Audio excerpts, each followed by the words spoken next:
Bonjour à tous et merci d'avoir choisi ce cours. L'objectif de ce cours est que vous maîtrisiez le calcul écrit sur le bout des doigts. Alors ce cours il est composé de 5 sections. Dans la première section, nous verrons comment fonctionne le tableau de numérotation. Le tableau de numérotation, c'est le tableau que nous utilisons pour l'addition écrite, la soustraction écrite et la multiplication écrite. Vous verrez que ce tableau, il fonctionne avec une certaine logique, et cette logique, elle est basée sur le système décimal, qui est le système que nous utilisons pour compter dans la vie de tous les jours. Cette première section, elle servira donc de base pour la suite du cours. Dans la deuxième section, nous verrons l'addition écrite. Dans la troisième section, nous verrons la soustraction écrite. Dans la quatrième section, nous verrons la multiplication écrite, avec un petit bonus sur une méthode qui s'appelle la méthode japonaise pour effectuer la multiplication écrite. Et enfin, dans la cinquième et dernière section, nous verrons la division écrite.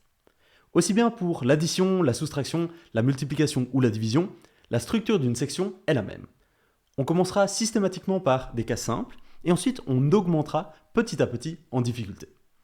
Par exemple, on introduira progressivement les nombres à virgule, puis certaines règles, comme la règle du report avec l'addition, la règle de l'emprunt avec la soustraction, et la règle de la retenue avec la multiplication. On terminera chaque section avec des techniques pour vérifier ces solutions, comme par exemple avec la preuve par 9. Je vous conseille de suivre ces cours dans l'ordre, car chaque fois on utilise des notions qui ont été vues précédemment. Il n'y a pas de prérequis pour ce cours. Attaché à cette vidéo, vous trouverez un dossier d'exercices à télécharger.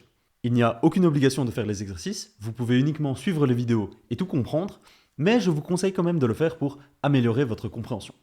Les solutions des exercices se trouvent à la fin du dossier. Voilà, c'est tout pour cette vidéo d'introduction, on se retrouve dans la prochaine vidéo, à très vite.